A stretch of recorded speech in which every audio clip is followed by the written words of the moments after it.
And welcome out Monday morning, afternoon, if you're on the East Coast. And it is the very first trading day of the week, and it's the first show here on Tackle Trading's YouTube channel. It's our halftime report at the daily show where we go through the markets one step at a time, looking at charts, talking economics, talking the news, anything that we find important that we want to break it down, give you guys some analysis and insight so that you can better run your daily routine. I am your host, Coach Tim Justice here from Tackle Trading. We got a full panel today. I've got Coach Mark on the back end doing analysis, providing insight and wisdom. As always, Mark, how you doing on a Monday? Listen, I'm torn because my portfolio's up. It's been a great stretch, but I lost the Super Bowl bet, and I had to bring you bagels this morning. Yeah. And I have to bring you breakfast the rest of the week. So that has me a little surly. You can be surly all you want. By the way, bagels are one of my favorites, and you got my exact favorite kind, the onion bagel, the everything type of bagel, Greg, with all of it on there. Nice. And I didn't gloat too much, Mark. I mean, it was a pretty uneventful game, quite frankly, 31-9. The Chiefs couldn't even get it up and going. At halftime.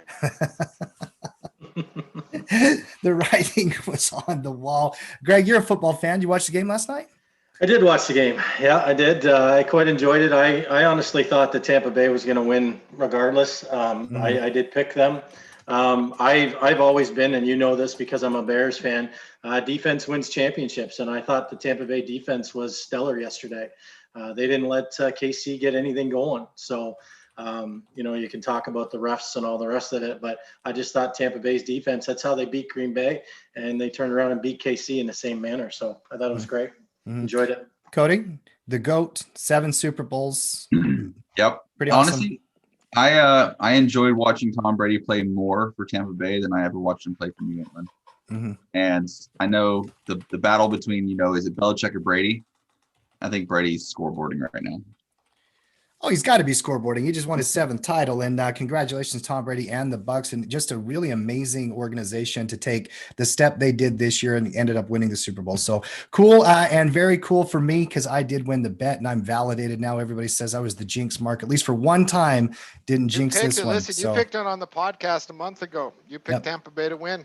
I sure did. All right, let's talk markets, guys. Let's get down to it. Obviously, we are up here, a hair to start the week after a very, very good week. In fact, last week in the market was the best from a performance standpoint since November. And we really had that, Pfizer Monday that started the big shoot off rally that created a trend that's now been in place for a couple of months here.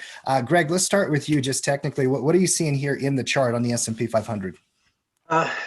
Just continuing to float. We got the breakouts on Friday there. We're just floating higher now. There doesn't seem to be a ceiling here for me. It's upwards until further notice. You could see a little bit of slowing momentum here with smaller candles. It's gonna pull back at some point. I think you got to be cognizant of the 3860 level. Watch that for a pullback. If it stays above there, then you know what? It's to the moon, Alice, to the moon.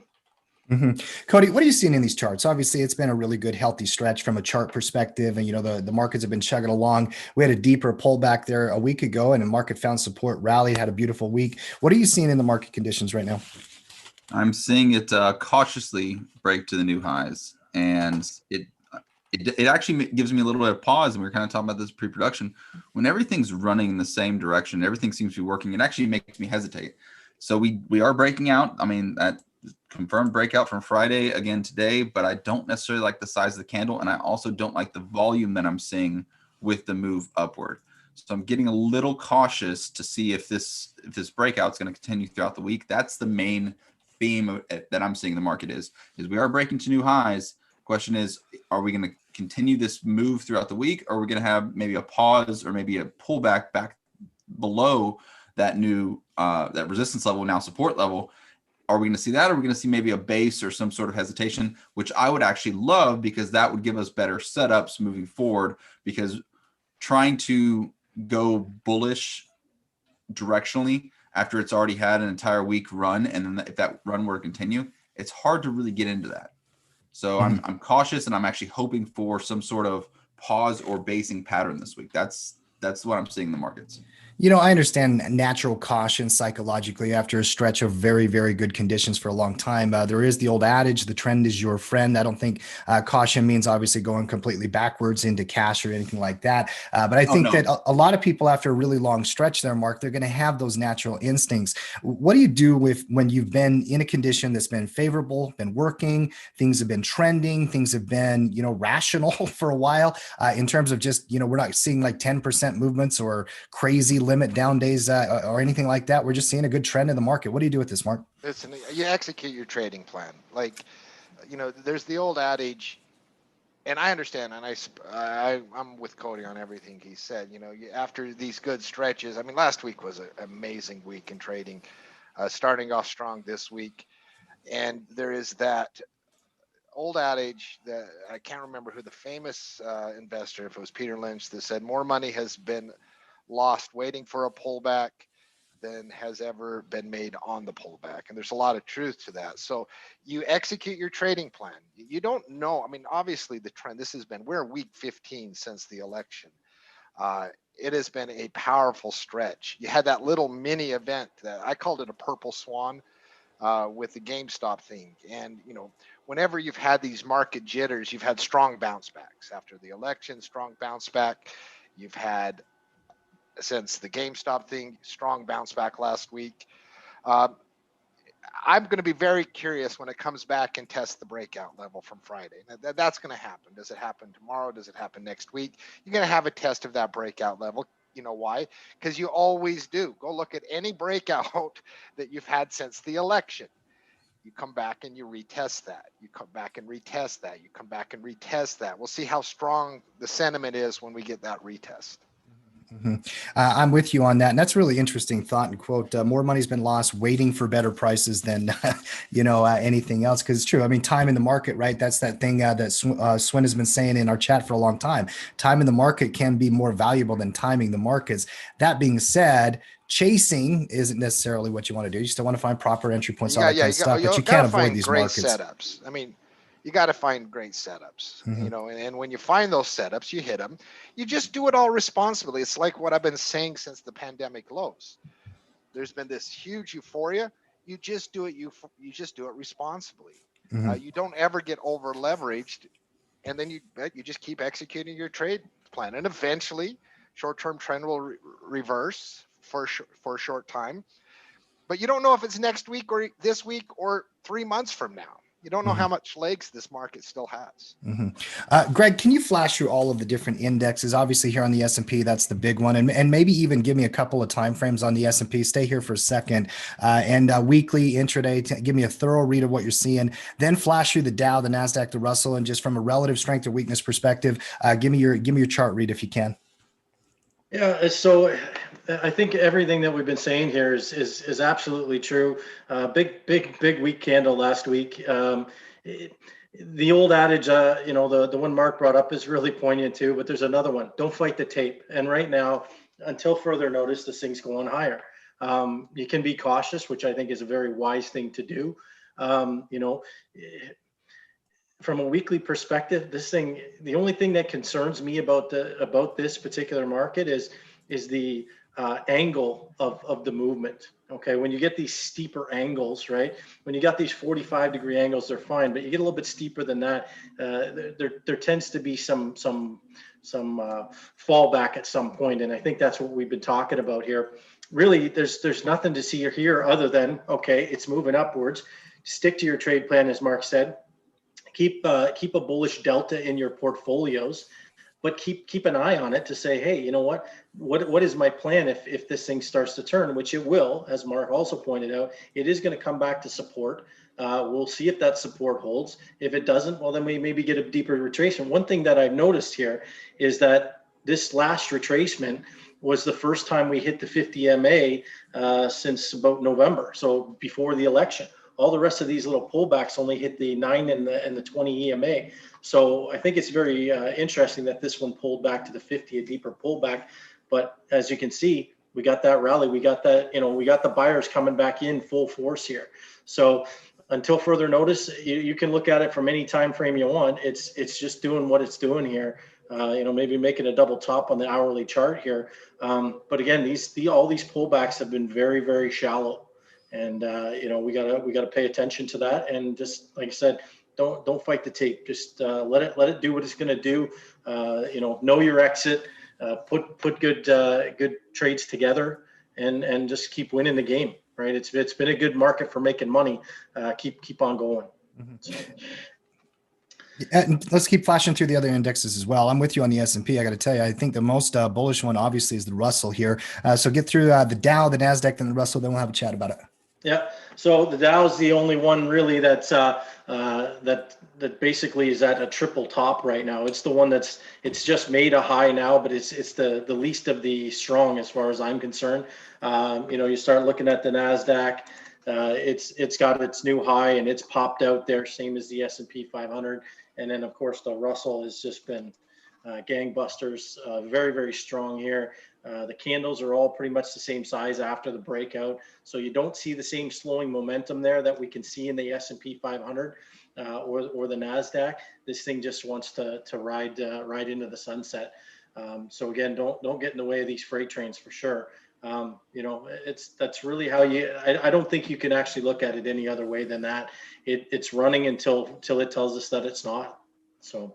Mm-hmm. And I think for the reason I wanted to bring this one up specifically, I know we're talking about the S&P 500 breaking out, good green candle today. I understand there's a natural thing where it's okay, I'm going to take some profit off the table. But guys, when trends start cooking, they can really cook. And look at the Russell here. Just even after the breakout last week, we're extending those gains. We're seeing a lot of strength. The run up 1.5%, 1.9% now, Mark, after just a tremendous run. I still got the Russell as 1A and then the NASDAQ 1B for me.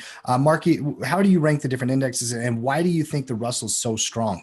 Well, there's been this ever since the Pfizer vaccine day following the election. There has been this pretty vicious rotation into certain areas, and I mean, the Russell since the election has been amazing. Finance is up big, oil is up big.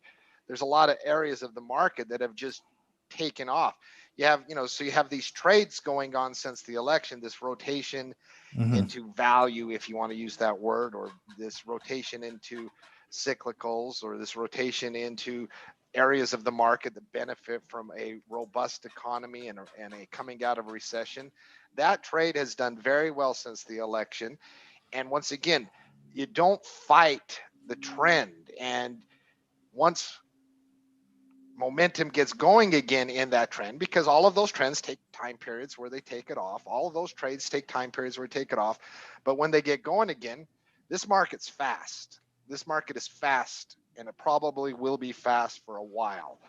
And moves are pretty powerful when they happen. So that trade is still on.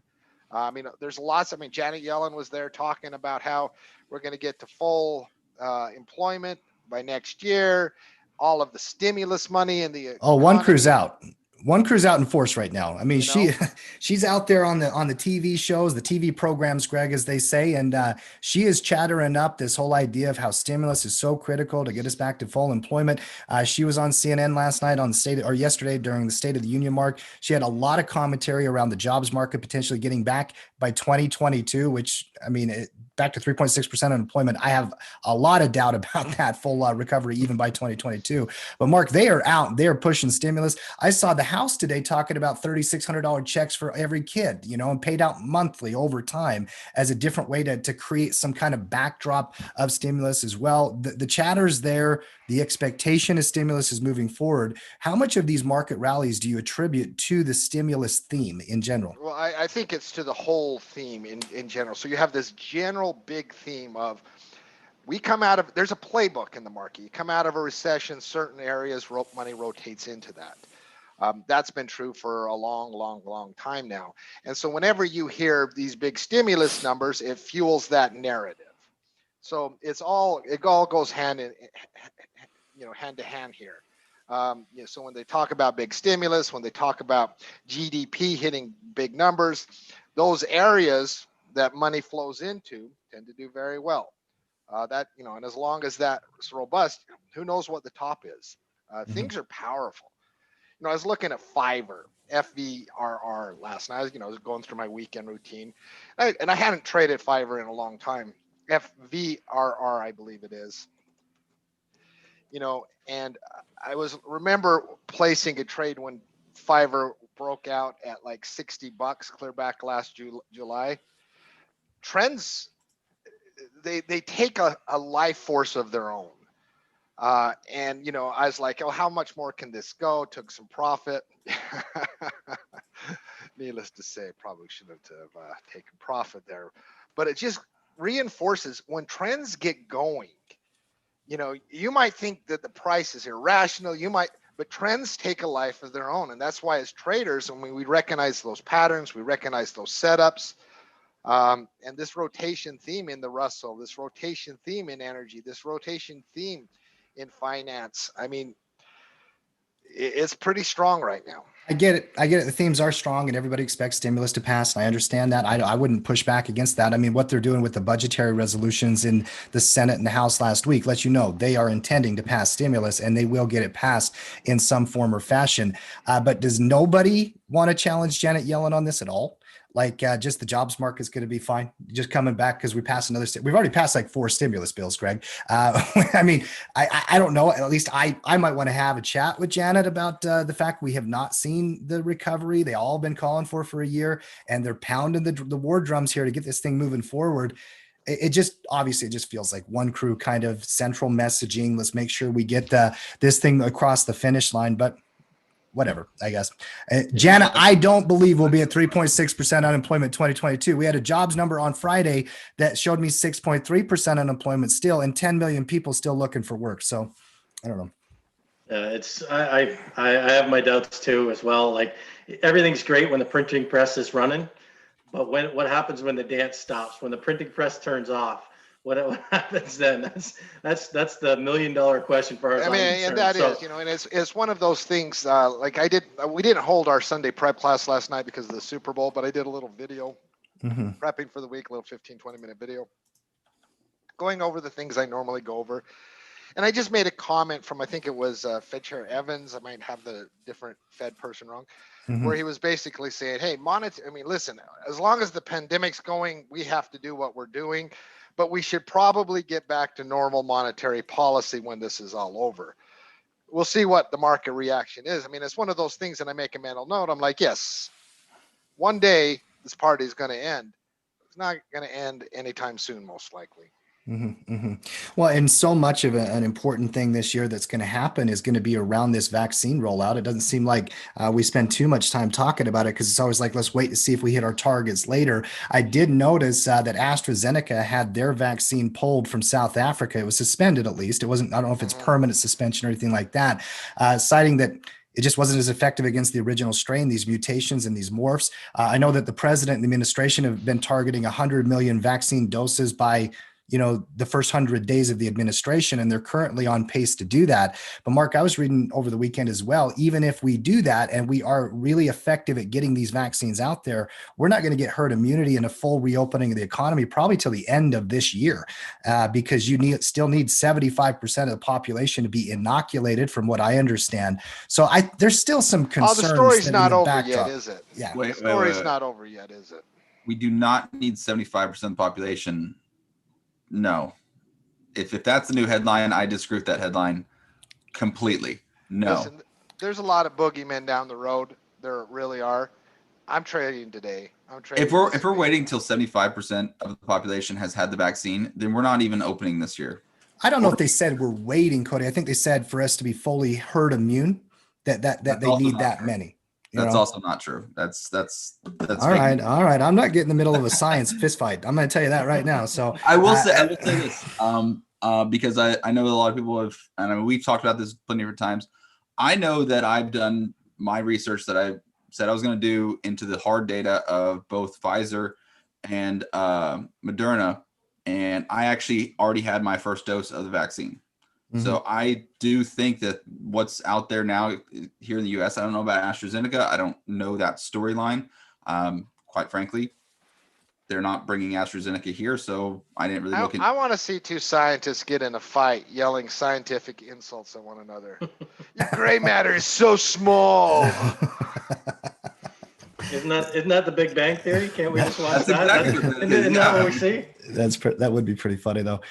But the AZN vaccine, I think, Cody, was really developed there in Oxford with AstraZeneca in conjunction, like you know. And I think it was designed mostly for the world. You know, it's a cheaper way because you can distribute it. Didn't have to be stored at the certain temperatures and all that kind of stuff. So they can get it out into countries and communities and whatnot that maybe can't, you know, process the Pfizer vaccine, you know, at -70 temps or whatever that might be. That was what I understood about it. Yeah, and that makes sense though, that we're not going to have as high of an efficacy rate with a vaccine that can be stored at room temperature. And that just makes sense. You're going to have the pros and cons. That if you want the high efficacy rate, you're going to have the special equipment or, you know, freezers and things to store it.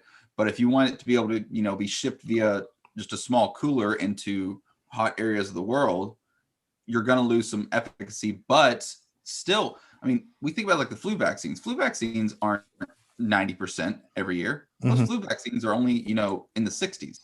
You know, in this imaginary scientist fight, I just hear someone yelling at Cody, "Your mom has a low efficacy rate." Oh goodness, that's funny. Let's get our pocket protectors out here. That's exactly right. Exactly right. And Cody, when you get a chance, I would love you to dig into the Johnson & Johnson vaccine as well. I know that one's more recent in terms of getting some approval out there. That one-shot vaccine is going to be an interesting one to watch to see how it does, because obviously a one-shot system, we can get more people vaccinated more quickly. So when you can dig into that, I'd love to hear it in a future halftime show. Okay.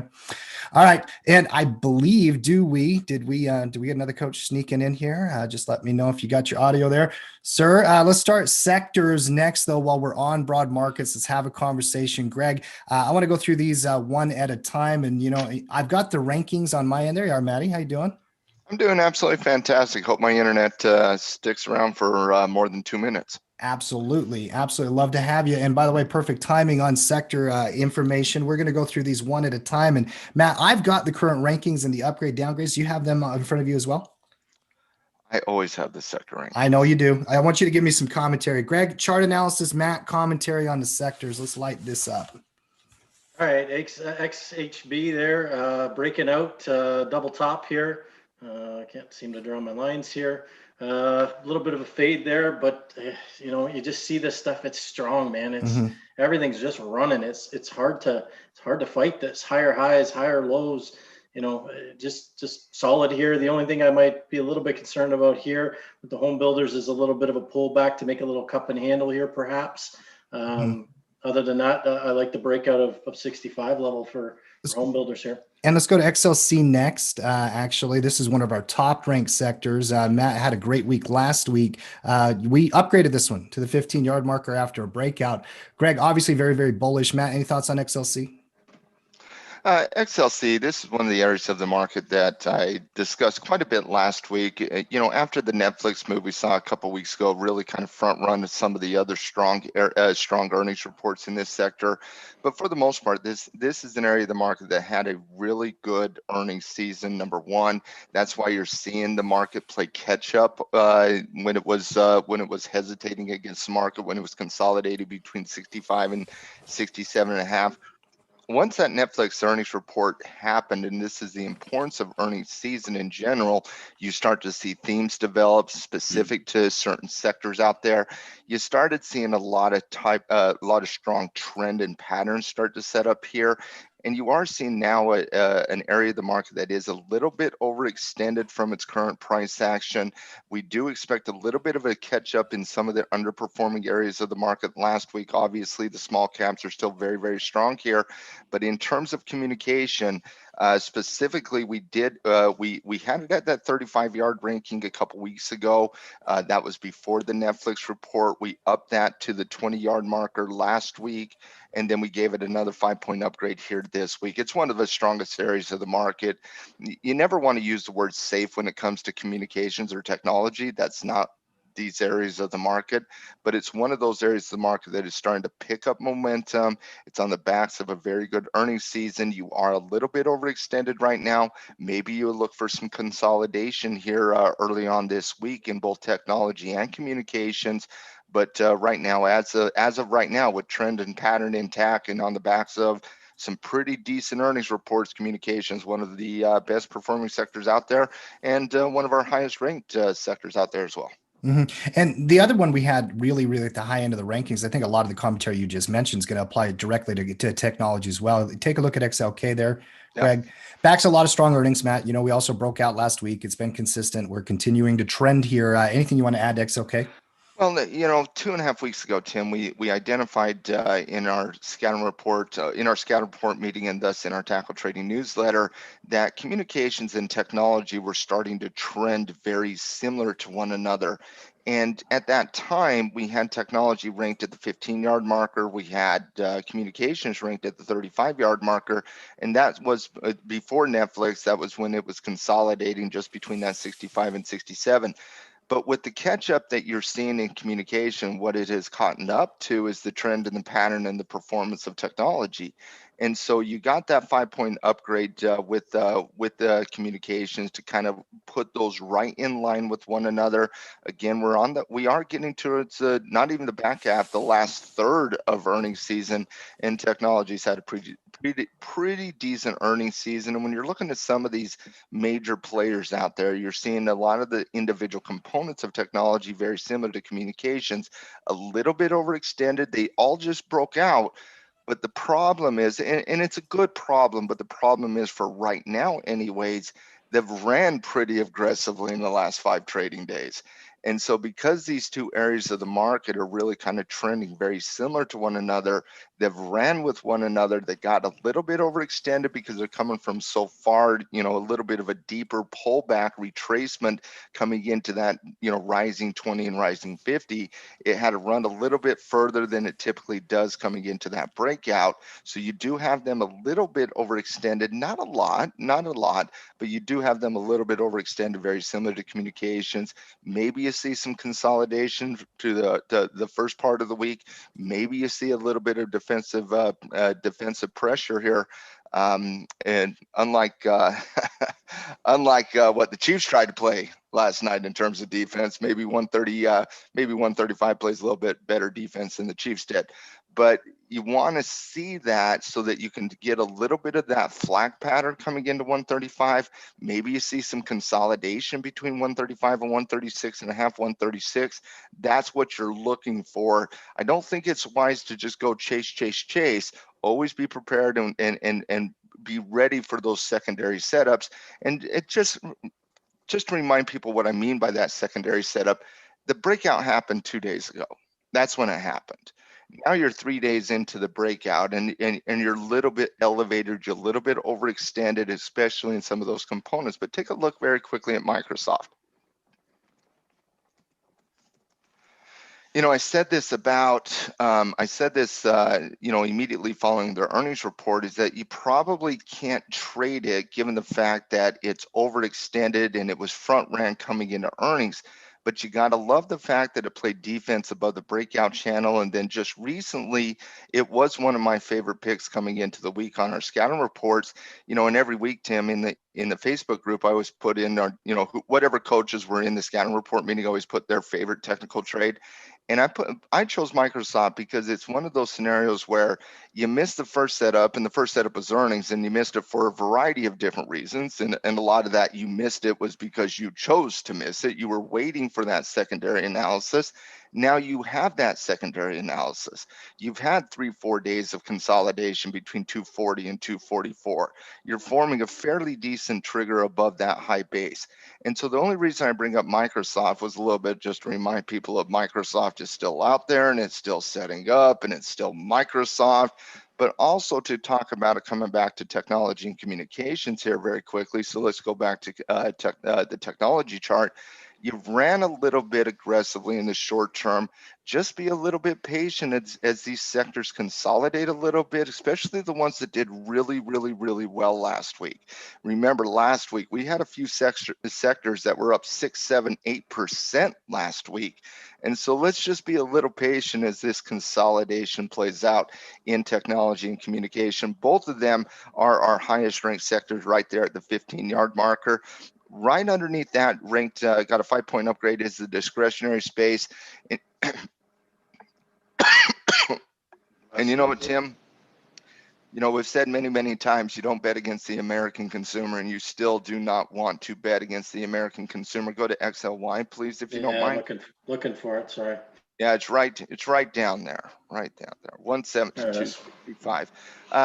XLY is ranked right there at the 20-yard marker, and once again, 5-point upgrade, very similar to what we signed in technology and communications. They're running very, very similar with one another, a little bit more overextended and a little bit.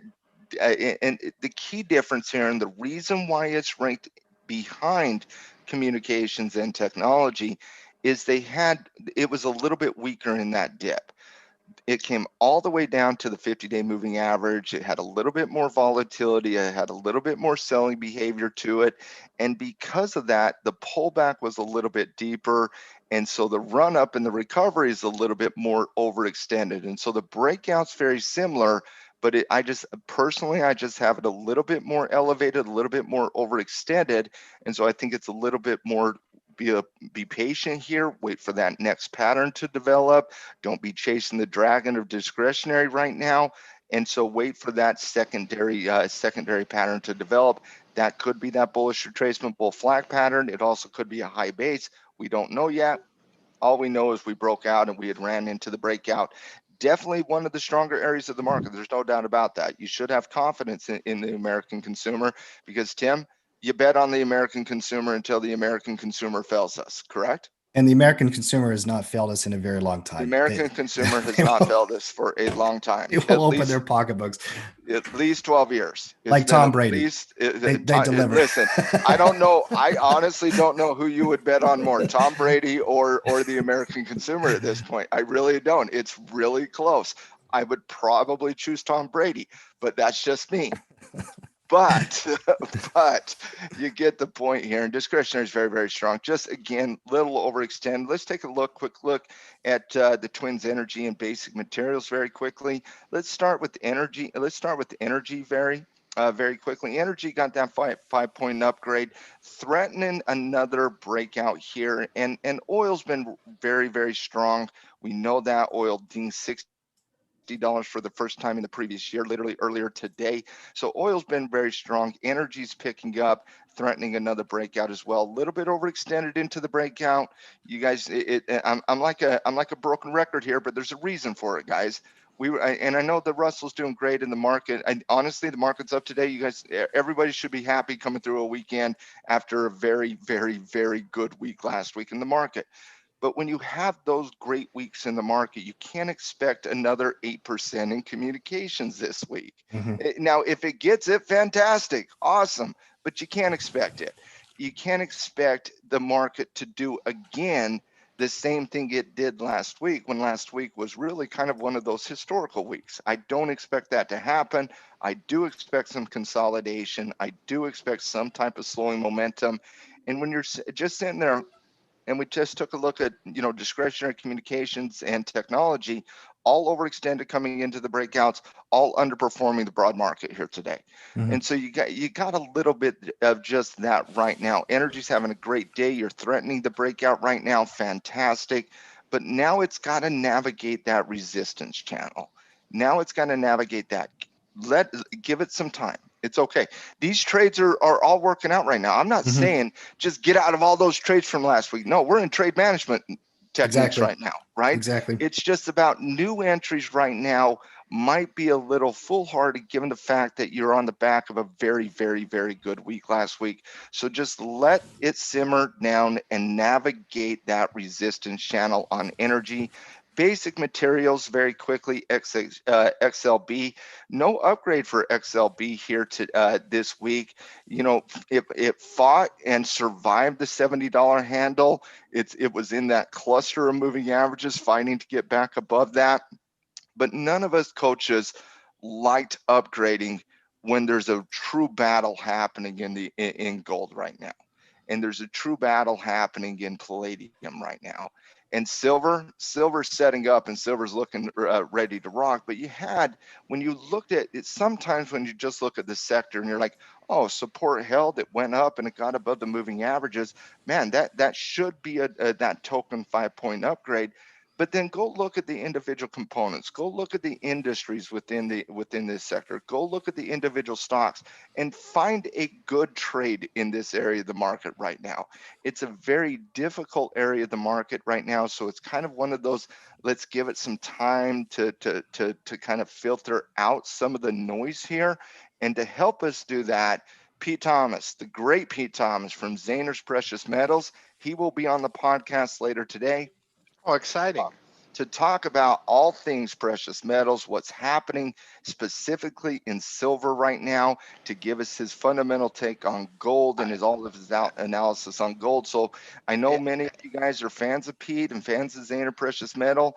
Definitely check out the podcast later today, because I'm excited about that, Matt, because honestly, because Pete is just enjoyable to listen to. Like, you can just sit back. But I make a lot of decisions in my own investing based on Pete's insight, because the guy has a stellar track record, right? He's got 40 years in the commodity market, and he's had too many. And quite frankly, guys, we've known Pete now for about 6 years, and he's one of those friends of the podcast. Pete's been on the podcast probably more than any other person besides, the three of us. But Pete's had way too many good calls on the podcast, guys. He's had too many home runs not to listen to on that podcast. And so we bring on Pete once a quarter to give us all his take on all things precious metals. And I wanted to, given the fact that there's a lot of national conversation specifically happening in the silver market, I just wanted to bring on Pete to have a conversation to get his take on things. So I am excited for that, and so definitely check out that. And I'll have some of the things to give our our viewers here in the halftime report tomorrow an update on that conversation as well. We'll take a look at it from a technical perspective tomorrow, everything that Pete and I talk about on the podcast today, but definitely check that out later on today. And we're trying to get Pete on the halftime report, but we got to work out some compliance concerns. We'll just put it like that. Because I do really, really, really well with compliance conversations. Those are things I do really well with. Those are your favorite? By far my favorite conversations is whenever I'm called into a compliance conversations and I put the legal hat on. So they enjoy it more than I do. Non-metal related note, I will say this. 3 years ago, almost to the month, Pete was on the podcast when Bitcoin first got its futures contracts issued on the CME, and Pete had some very strong things to say about that. A different scenario now, but now Ethereum is now having futures listed on the CME. So I want to hear what Pete has to think about the crypto markets as well. I'm sure he has now Tesla's converted every dollar in the history of mankind to Bitcoin. I mean, aren't we all just using Bitcoin now? I mean, is there a thing called Ethereum? We'll take I thought it was Dogecoin and Bitcoin, and that's all. 1A, 1B, Dogecoin. Yeah, that's all. Yeah. Like 50% in Bitcoin, 50% in Doji, and then we're good. Yeah. No, we're good. We'll definitely get Pete's take on that. Outside of those sectors, a lot of 5-point upgrades, nothing really to see, in some of the more what you would traditionally call defensive sectors, safety sectors, utilities, real estate and consumer staples here. When you're taking a look at these three sectors, consumer staples did get a 5-point upgrade. It was a token 5-point upgrade. None of us like what's happening in staples, and I got this as a bearish retracement that has no momentum to it at all from the bull side. But when you look at it from a longer term perspective, you're in the middle of wide ranges, both from a trend, from an intermediate to a short term trend perspective. You have a little bit of conflicting behavior in short term versus intermediate trend analysis. And so because of the conflict from trends and patterns, and quite frankly, just the utterly boring nature of this area of the market, this specific space of the market, it got our token 50 sitting on the fence 50 handle there. Real estate and utilities, real estate actually got upgraded into the bullish area. It is fighting a breakout here. We love what's happening in the short term. Now it's fighting that breakout. We're front running that breakout a little bit of 38 here. We did up to the slightly bullish, even though the trend is the intermediate trend is neutral. You got to like the momentum you're seeing in real estate over the course of the last couple of weeks, fighting against that 38 resistance handle. That got that 5-point upgrade. And then utilities, another very, very boring area of the market, but, neutral trend, neutral pattern, fighting for a potential breakout of 64. That got a token 5-point upgrade into the 40 handle. And that's typically there when we're fighting at a resistance handle. So outside of that, we talked about some of the major sectors with some of the major news out there. Wanted to take a look at some of the defensive areas of the market. Outside of that, though, my work is done here on sector analysis Monday. Love it. Thanks for the roundup there, Maddie. Marky, go ahead. No, I'm glad Matt was here, but not only because I didn't want to do it, but because he does it very, very well. And once again, this is the thing I love about community, whether it's Pete on the podcast or Matt doing the sector. I make decisions based on this analysis because the people are so good at what they do. It's one of the powerful things about community and why community and trading works. I'm glad you're trying to find a positive spin here today after massively losing your bet and not acknowledging it yet. So I acknowledged it at the start wait a of second. the show. Hold on. Hold on. You had humble Mark there for a second, and you just daggered it. I got to poke. No, I'm just poking the bear. I'm just poking the bear. First And of all, he that did was a lie, acknowledge. Matt. At the start of the show, I acknowledged how I hated bringing Tim breakfast this morning, and will hate to do it the rest of the week. Are you going to bring me breakfast this morning? We never set the parameters of our bet during our. Listen, listen, that's fine because we started getting involved in the Among Us conversation. But listen, I love winning friendly bets, so I'll just take the win. I lost bad. I could not believe how bad the Chiefs were. Yeah. It was shocking. Let's flash through commodities here Yep. next. Obviously, you're talking about energy potentially moving towards breakout. One thing that's got very, very bullish recently has been crude oil prices as well. We can start with gold. I got no problem with that. Gold, little bounce back off support back into its congestion. Matt, anything you want to add here? I know you and Peter are going to have a long conversation today. So we are, and I'm looking forward to that conversation. There's really nothing to add it from a technical. When I do these types of interviews with some of our major guests on the podcast, I never, and guys, I'm just going to give you a little bit of an open read on me. I only prepare the first question ever. Like that's just my style. I'd like to have a normal, natural conversation. I like to let the conversation kind of go where it wants to go to a certain extent. Don't get me wrong. I have an overall agenda and an outline that I want to cover, but I only work on that first question to start the conversation. And I don't know. I need some help on that first question for Pete here today. Okay, so I got something. All right. You tell me what you think. All right, T. Mm-hmm. Okay. So this is what I have so far. And again, this is just my first question. And you guys know how I ask questions. They are not one sentence, right? Mm-hmm. All right. I said, okay, so I wrote down. You and I have had a long history in the metals market and have discussed many topics related to the markets on this podcast over the years, from the Hunt brothers attempting to corner the silver market in 1979 to 1980 to Singapore innovation and how it could impact the value of silver. Where does the current story of a Reddit horde of Main Street participants attempting to corner the silver market rank? The GameStop saga. It would be an interesting question for Pete. I think it's a perfect first question because these are market conditions. He's lived through crazy stuff. I'm expecting him to have stories and context as to other times in the market. He'll have the institutional angle from it. I would love to hear his thoughts on that. I think he's going to laugh at it. He might laugh completely. Of course, he's going to laugh and make fun of the GameStop situation. I think he's going to laugh. He'll also probably tell stories about crazy times in the market in 87 or whatever it might be. So I'm trying to get Pete to open up to the Hunt brother conversation because he was around the silver market during the Hunt brother conversation, but also open it up to the conversation what's happening today. So I don't know. We'll see how it goes. We'll see if I end up on that question or not. But I think it's a good opener. But we'll see. We'll see how he answers that. I'm looking forward to it. I'm looking forward to hearing whatever he has to say. Pete tells great stories too. See, I could just have Pete tell stories. And the reason I asked that question instead of saying anything about gold, because there's really nothing to say about gold technically here. It's in the range. It's going to fight through some. It's neutral right now. It's honestly, you're looking at overhead resistance and you're looking at support and you're saying we don't care what happens in between those ranges right now. And so it's in one of those battles, and it's a very, very, very important battle. And I can't wait to get Pete's take on the battle that's happening in gold from a technical perspective and also from a fundamental perspective. Has the recent events of the past 3 to 6 months changed his outlook on gold long term? Yeah, looking forward to it as well.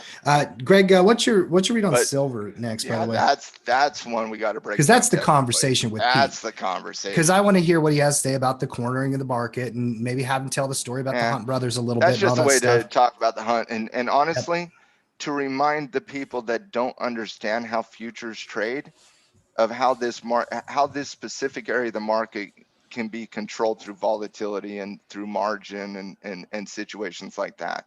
And I do think the Hunt brothers story and people understanding what happened with the Hunt brothers story in 1979 to 1980, understanding there's two things that I want to talk to Pete specifically about is how those type of singular moments in creating those parabolic volatile moments, how they cannot be sustained and why they cannot be sustained.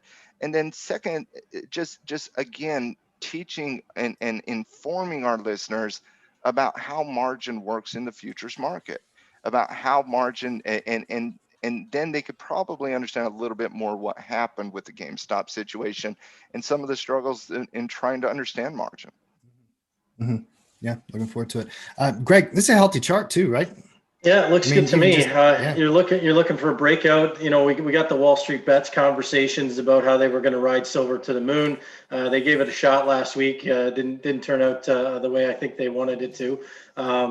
Doesn't mean it won't happen again. But from a technical perspective, like I said, I'm looking for a breakout to the top side here. Get back to that 30 level there. You know, it's definitely it looks strong to me.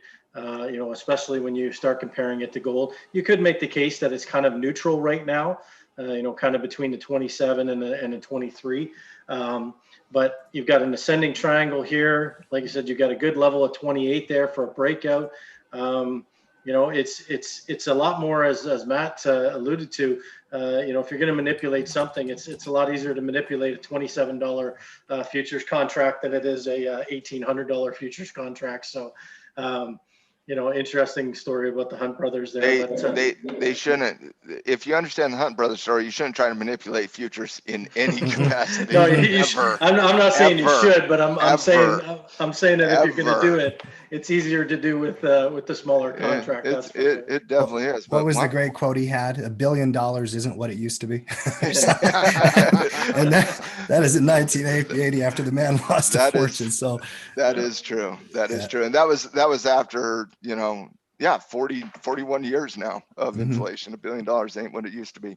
But looking at silver technically here, I do think you see a very constructive pattern starting to form here. Number one, with that, you know, what do you even call what happened last week? volatility event. Okay, so the volatility event we saw from last week, it gave, unlike gold and unlike some of the other areas of the metals market, it did form a pattern on silver.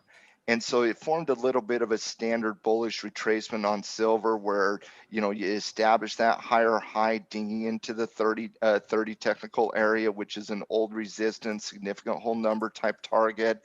And then when you start from a higher range on the chart, these pullbacks form pretty good patterns. Whereas in other areas of the market, if they're neutral, bearish, or, you know, a fading bull, that type of volatility will destroy a technical pattern. This one actually formed one. It is quite rare for a volatility event to form a great technical pattern, but that's what it did on silver. And so you're looking at silver, and specifically, we talked about this last week with the intraday, you know, analysis, the slowing momentum, the double bottom, the double top. You've had a couple really good triggers here, and so I'm fairly certain there's a lot of traders, especially given the price movement over the last couple of days, that are already in the silver trade. But if you're looking at silver right now from a technical perspective here on a Monday morning, and you're saying, you know what, I'm looking for a bullish trade. I've been looking at silver. I've been looking at the precious metals. You know, this is one of those moments when you get those bullish retracements, and it's, you know, Tyler said it last week. I forget the stock he said it on. I said it on GameStop the week before that. But if you've been looking at silver and you've been waiting for a pullback and you've been waiting for an upward movement in price, what else are you waiting for? Right? It's kind of one of those moments where you kind of, either take the trade or move on to something else. You've been staring at it for now 4 consecutive days. Do something about it or move on at this point. And so the question is, okay, if you're going to do something about it, well, how do you map that trade out? Well, you already got the confirmation on the daily chart. And when you got the confirmation on the daily chart, you've done all your technical analysis on the daily chart. You got it as a bullish retracement, kissed off the 20-day moving average, in between that rising 9 and the rising 20 with confirmation, and a kiss off that 9 EMA earlier today. You got your analysis you've been looking for on the daily chart. Nothing else to say.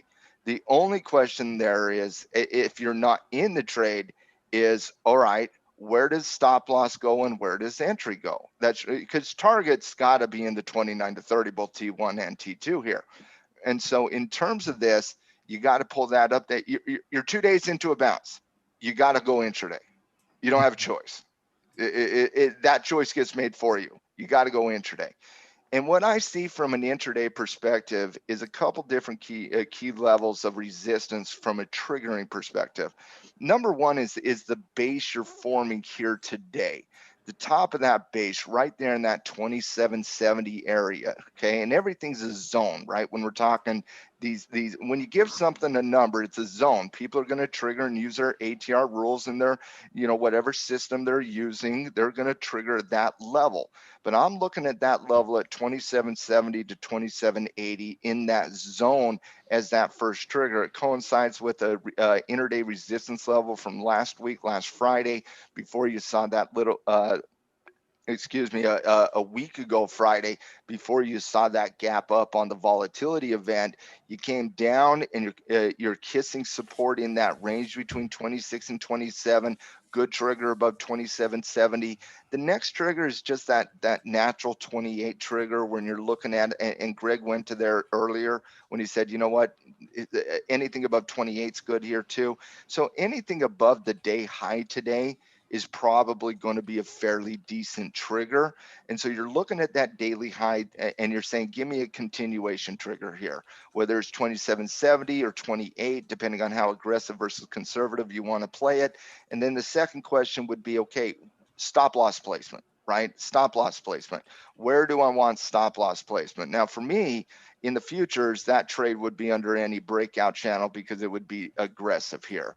If you're looking at SLV, if you'll go to SLV very quickly, if you're mapping this out on SLV, which is what most people are doing, and they're not looking at the futures, I'll give you that same numbers on SLV. It's not 2770, it's 2570. And so you're looking at 2565 by 2570 in that trigger. Stop loss for me, if you look at 25, I know it's in the middle of the range right there at 25. I get that. It's above resistance. I understand that as well. But it's going to be hard to map out a positive reward to risk ratio underneath 24, which is where you want to get it. But this is what happens when you're 2 days into the rally.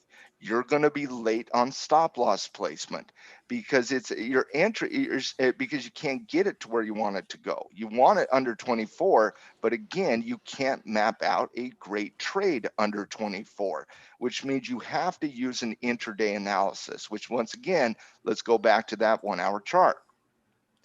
And if we go back to that 1 hour chart, I'm looking at that 25 handle. If you put your crosshair right there at 25, I'm looking at that 25 handle. Number one, it's a significant whole number. It played support over the intraday level, intraday analysis. It played resistance. It's played support. It's played it all. If you can't get it under 24, I think you got to start the conversation with under 25, and that's how I'd approach it right now. Mm-hmm. Love it. Love the thorough breakdown. I think you're exactly right in terms of the timing, the short-term analysis. So we'll keep tracking that one. Let's keep flashing through the markets. Crude oil and Bitcoin last, and we're going to get into stock talk. We also got a little bit of a round of our trash that makes cash. I think Coach Mark has a couple ideas. I'm interested to see what Old Money Holmes has to say about trash that makes cash, since he's it's 2021. Maybe old money's all. Listen, we already have one Matt here. We now have two Matt here to tell me how much they hate my picks. Listen, I have an open mind to your trash, but not a big open. Crude light, and looks like we've got your Slack up there, Gregor. So Sorry. back on charts. Crude light up about 6 bars in a row here now, 7 almost, if I'm counting. No, 6. Breakout of that 54 range definitely was working well. It's run up. It's got a lot of juice behind it. Marky, crude analysis here. You go. It's strong like bull right now. Brent hit $60 for the first time since before the pandemic. It's just been a stellar market. The chatter, is talking mid 60s. Now it's not going to get there overnight, right? Whenever you have runs like this, you usually have consolidation, but man, this has been a strong run for crude right now. And you're seeing it in energy stocks today. Holy cow. Some big movements in energy stocks. Bitcoin next, if we can. And obviously there was news through the weekend here and on Monday morning. Bitcoin touched 44,800, near a record high. Actually, it looks like it ticked 45,500 right there on the futures market as well. And basically this all came, you can go to the intraday chart on this, Greg. It's been a couple of times over the last few weeks that we've seen radical movements out of the likes of an Elon Musk or a Tesla to this one.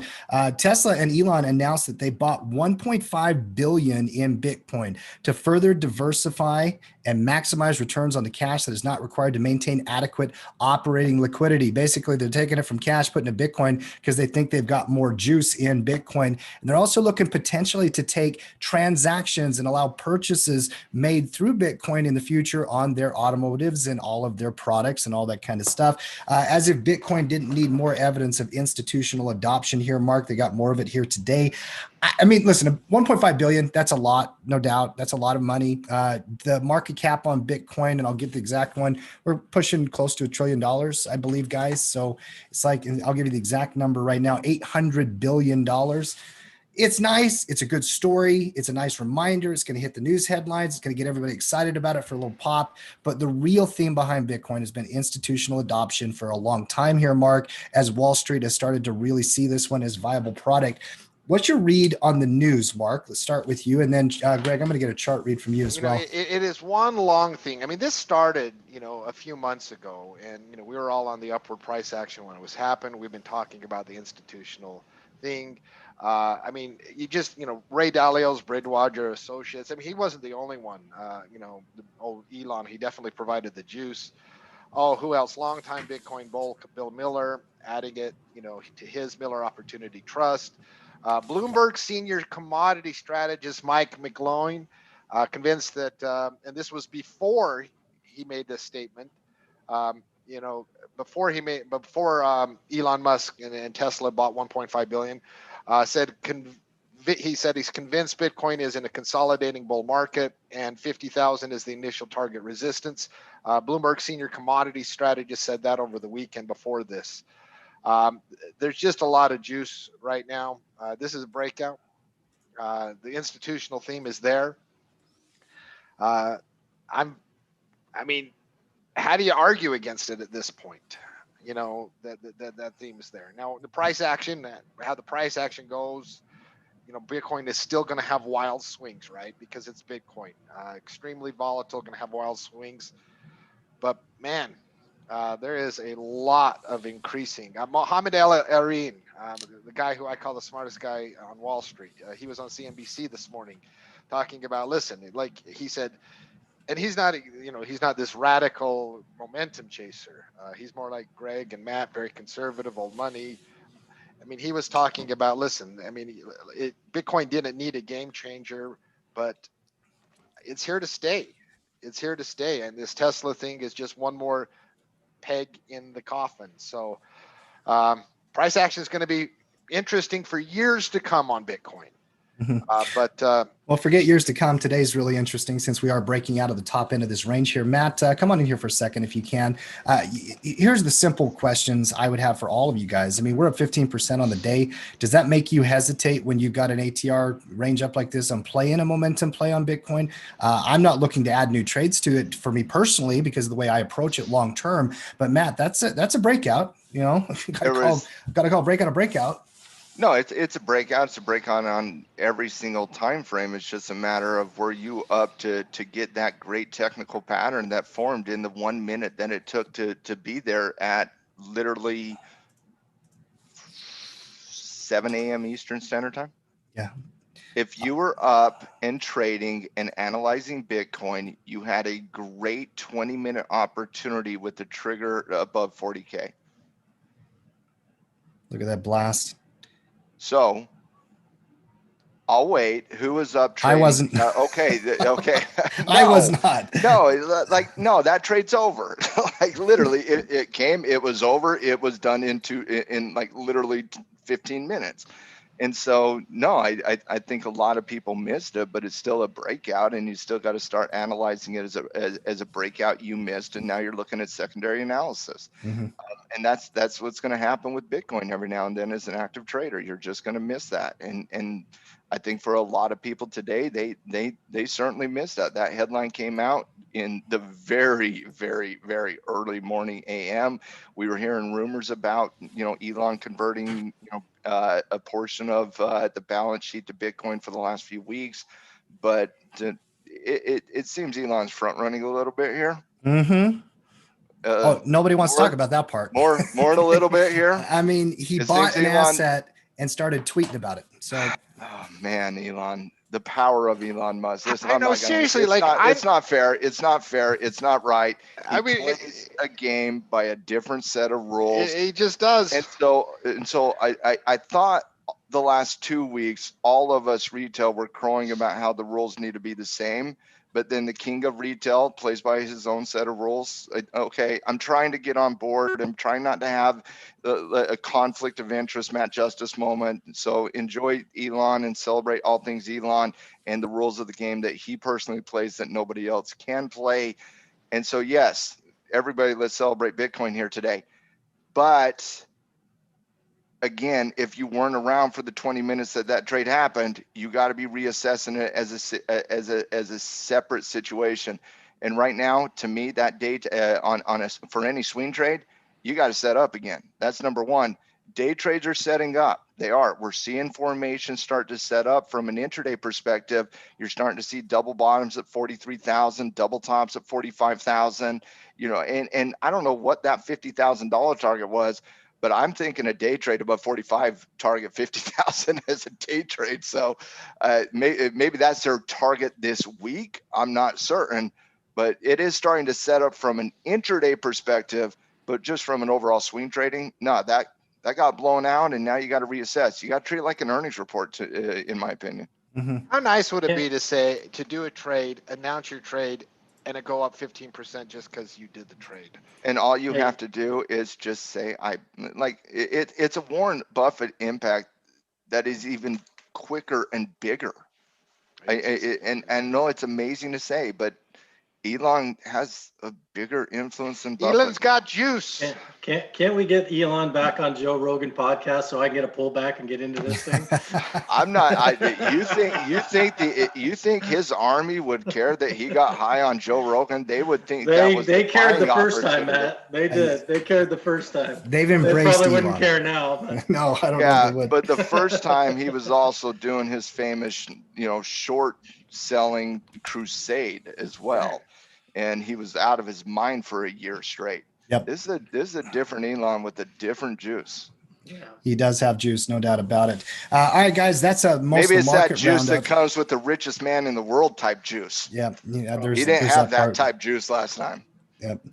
And also he's going to lead us to colonize a different planet and save humanity. Well, there's some of that juice. I guess that's the juice you get when you add $140 billion to your net worth in less than a year. Yeah. Maybe that's that juice. Yeah. Elon's got juice. He's got more juice than anybody we've ever read or heard about in the markets right now. Yep. All right.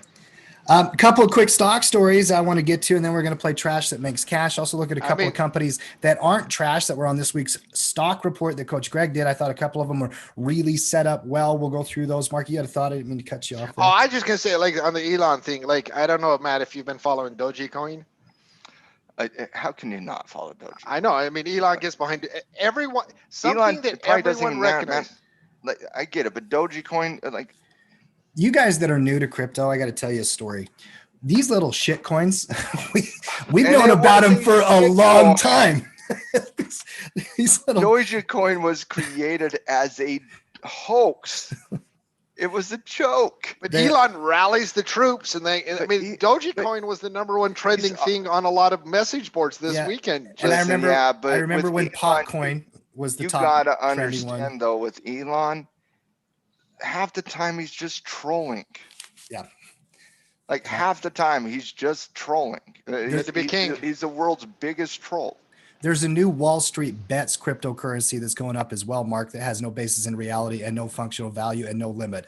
So I guess we could all just get so behind just like fairy GameStop tales. then. Yeah. Oh, was So- it? Wait a sec. Did I hear no limit? What yeah, did they do? Create the dollar? Hey, these kids are adopting modern monetary theory. They see what the Fed's doing. I so- mean, we're like, hey, it's listen, just- if the Fed's got a printer, let's create our printer. Why Okay. not? Why not? Why not? It's just a better has- printer. That's all. Hey guys, listen. Here's the sell. It's got unlimited liquidity for everybody to buy. Like, what are we doing? That's too funny. Okay. That's Okay. too funny. Unlimited supply. We will increase supply all the time, and nothing goes down. Okay. Might as well. That's the Federal Reserve. Okay. That's what it is. All right, guys. Earnings Have you this week. seen the dollar on the chart? The long term chart. And those are Okay. raised to the bottom too. Yeah. We do have some interesting names that Yeah. will be reporting earnings this week. Obviously, earnings has mostly kind of come through the bulk of the cycle there, Matt. We had like 110 companies report last week, 150 the week before. This week, we got 80 companies on the S&P, but there are some big ones. General Motors, Uber, Disney, Pepsi. We'll run through those throughout the week. I think there was only one Disney. today, though. Go ahead. Well, yeah, and we'll talk about that, and I'll do that very quickly. But Disney's the big one that does report this week. And guys, come on, what are you doing here? Front running Disney? We were going to get a great breakout, and now you're front running? They're too impatient. Come on, calm down, guys. Be paid. Put it in the cooker. There's other things to trade today. Don't Yeah. blow up a great trade on Disney.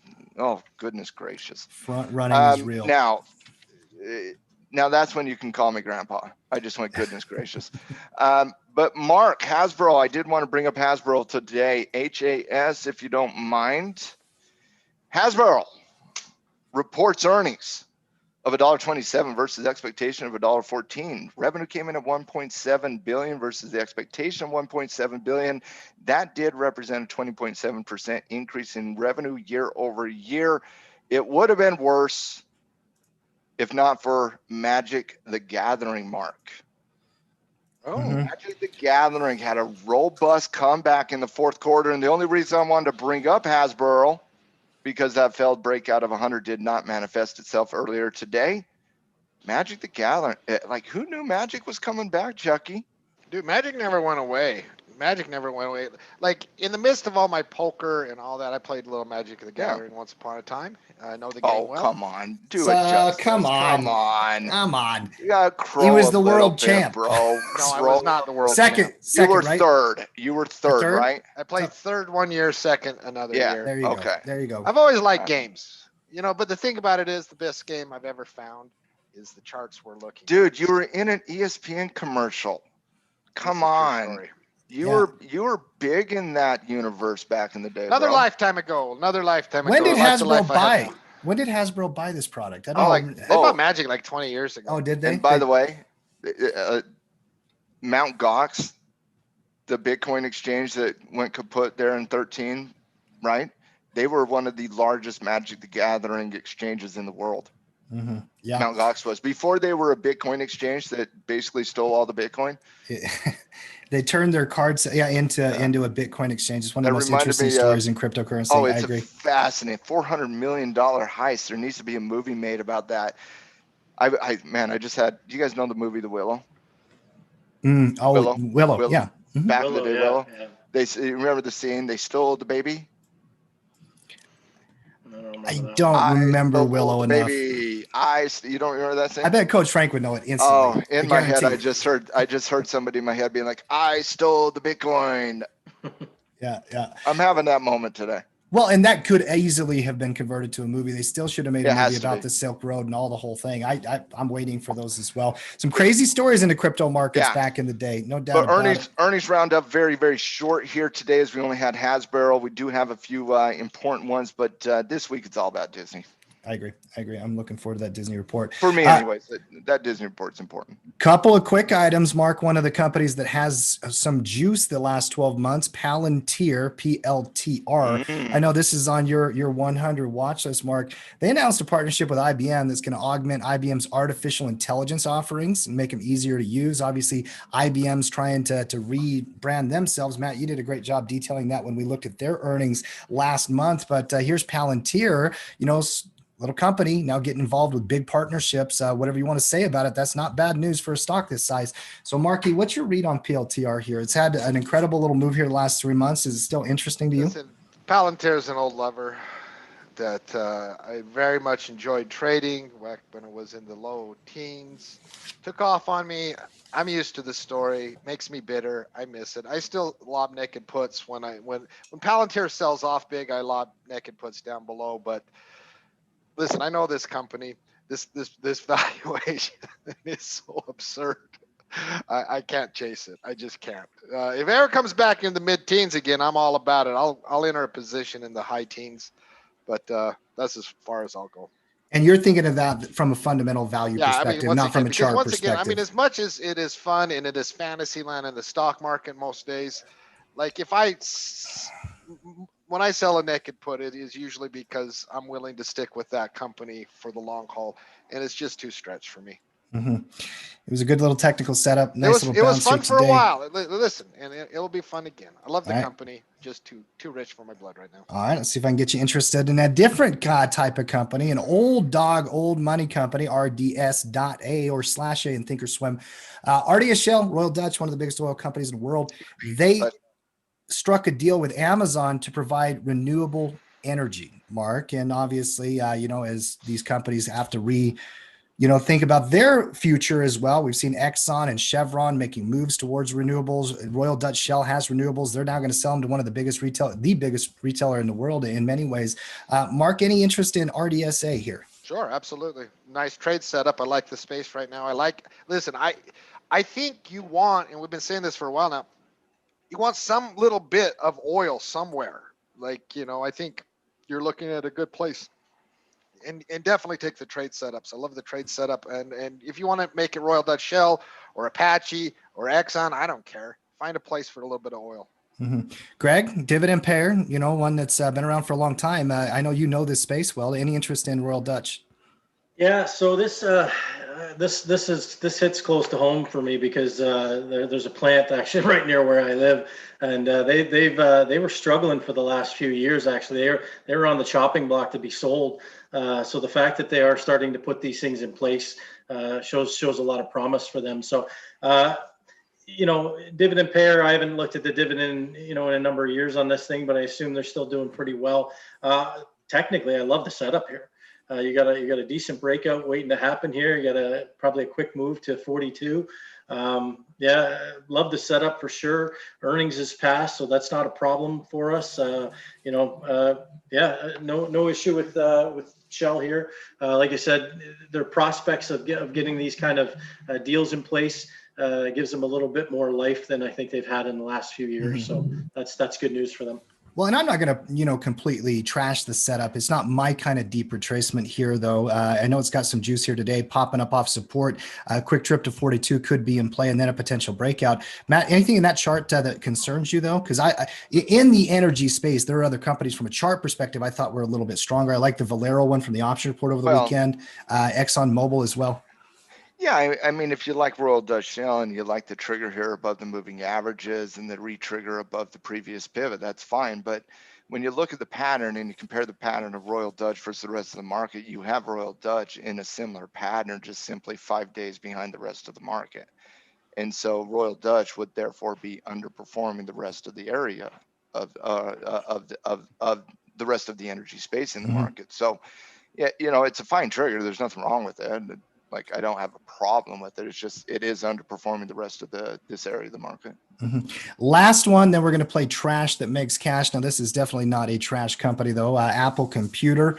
We need something of glory and amazingness and just awesome sauce before we get cash that makes trash. You need it. You need something like an Apple. I mean, in fact, let's go Apple. Let's go Microsoft. Let's throw in an Applied Materials there. Let's take a look at just something really, really beautiful before we look at that utter trash here in a couple seconds. Just give me a second. Let's yell at kids that are yawn and do other ground. Get on my lawn! That was pretty good, actually. You got to commit to it. Yeah, not too bad. Might scare the kids a little bit. You might have the mom come knocking on your door. Yeah. You get that loud. Somebody with a nice set of beats all the way up just is like, I hate you, Matt, so much. That's right. That's right. Just waking you up. Real quick news on Apple. It Yeah. looks like Hyundai actually is saying they're not in conversations with Apple. From last week, we were talking about the potential of an Apple car. I believe it was by 2024. I'll just give you my take on this. Who cares who the supplier is? The more important part of the story is Apple's creating a car.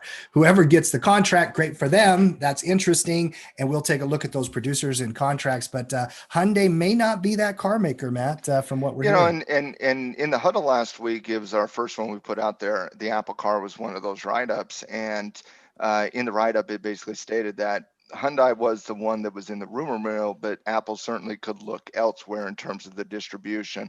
And there's multiple different car manufacturers that fit Apple's needs in terms of what they want to do. And that, once again, two very specific things Apple wants to do is to manufacture that vehicle here in the United States. That's number one. And number two, they want to control both the software side as well as the hardware side. And when we're talking about a big name like Apple, I'm sure they all have bids out there ready to rock and roll with Apple. So Hyundai Kia was a little bit of quite frankly, a little bit of a shocker. Like, Hyundai was marrying up in that type of transaction. Maybe Apple's like reassessing the situation. I do believe they were in talks. I just think those talks got stalled because Hyundai probably released this without Apple's knowledge. Yeah, probably. That's exactly right. Somebody just got fired at Hyundai, by the way. I believe somebody did as well. That's exactly right. All right, guys, not going to delay it anymore. It's that time, Mark. Monday morning trash that makes By cash. the way, Mark, to play your game, I did get my one. You got one? Good. Oh my gosh, I have so many. I don't know how to limit it to three. I need to understand something from you, because I spent about 5 minutes of total time navigating this area of the market, and I'm going to keep this PG because I did have a PG-13 reference. I felt a little grotesque. Dude, I spent 17 hours this weekend in this area of the market. Like, I was trying to get some I love error. It. Listen, all right, let's get going. It's time for trash that makes cash. Now, when you think of Mark Justice, what do you think of, right? Cash that makes trash. Well, listen, I'm an expert in many things, but when I think of Mark Justice, I think of women's clothing. Did Mark just go Donald Trump? An area I know very well. Bring up Chico's Foss. All right. Chico's.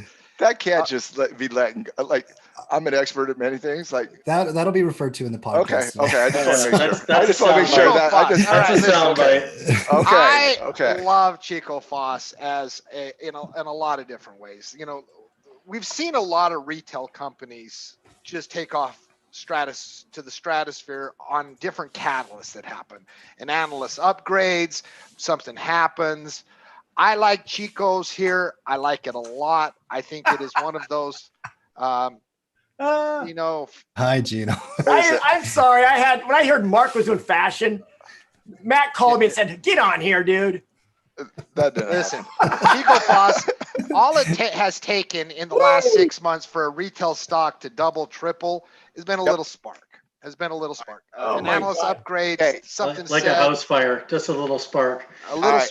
Before we all jump on and act like our best bully, let's give Mark the respect he deserves in his trash that makes cash. And listen, if y'all don't like money, listen. We did name it trash. Like it's in I the like name, Chico's guys. here. I like Um, Chico's here a lot. I like it. I think there is a potential swing trade here if you break one Okay. of the current highs. I love it position wise. I love the naked puts on it. There is a lot I like about Chico's.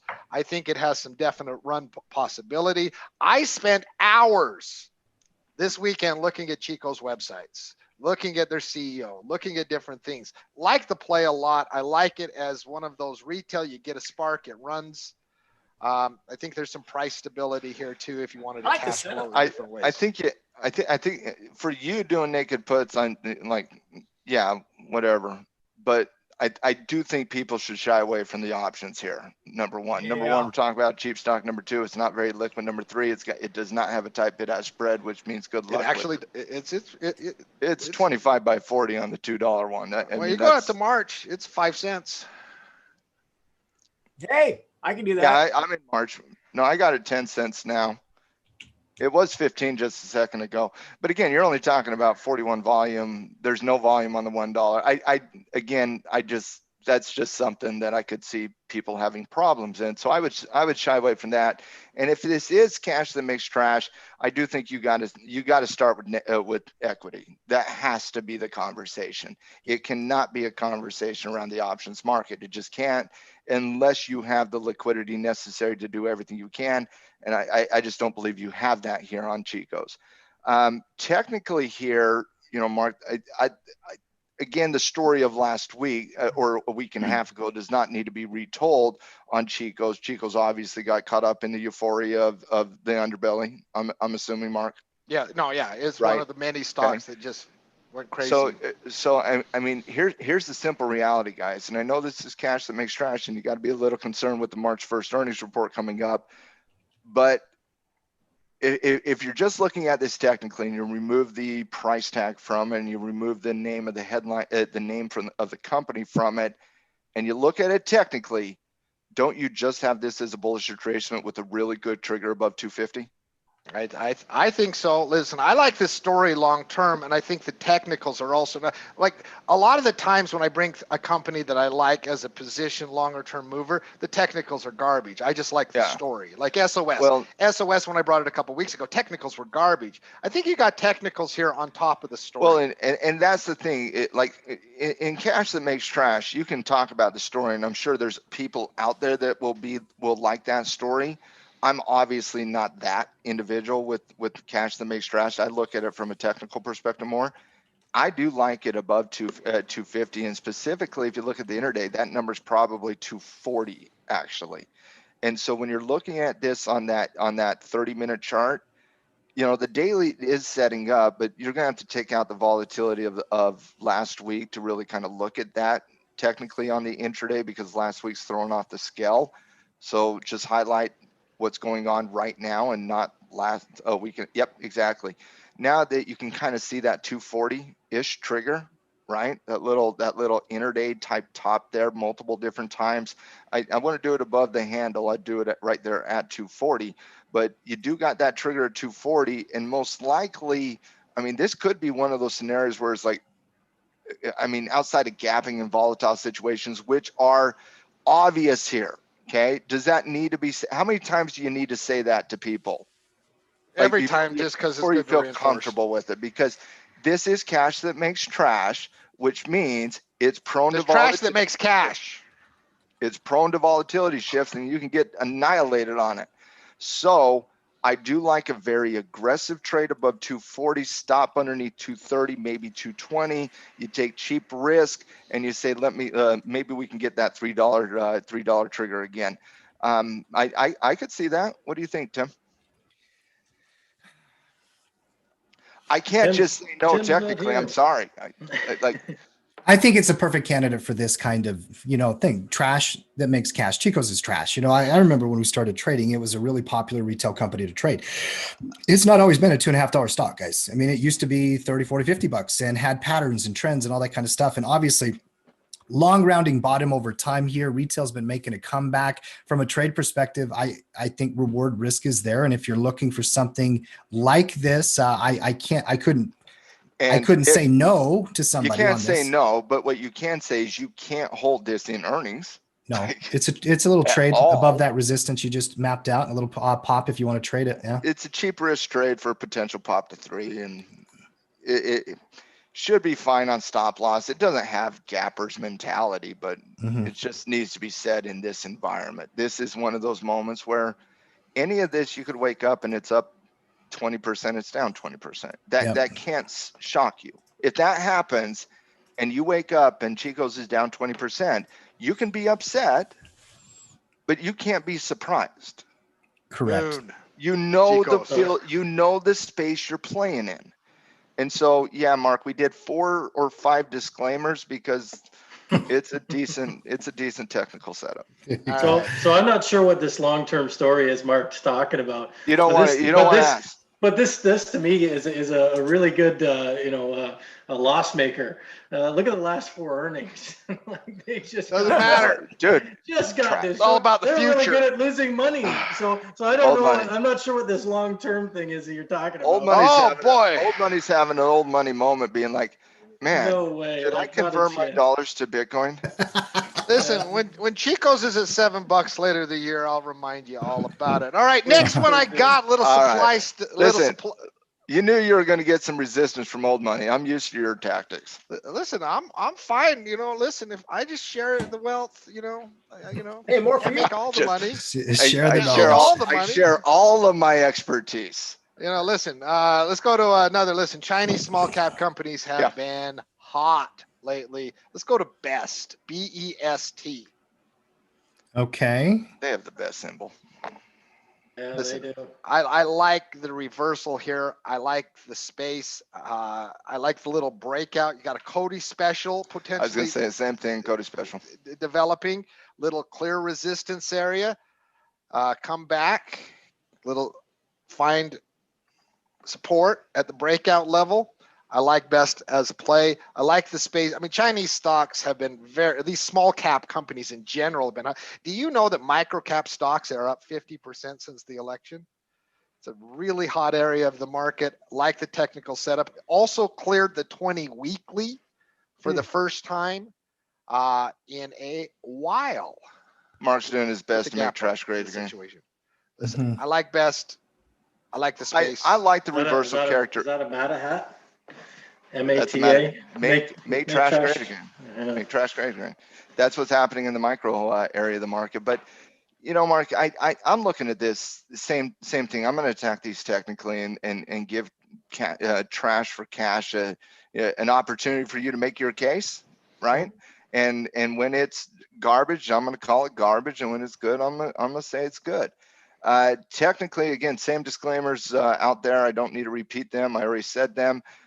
But when you're looking at this technically here, you're looking at the gap up on positive news, Mark. I would like to know the context of that positive news because the gap up happened there like real early in the morning, 1 a.m. So there's something happening in China, right? No, just small caps in general got bid up everywhere.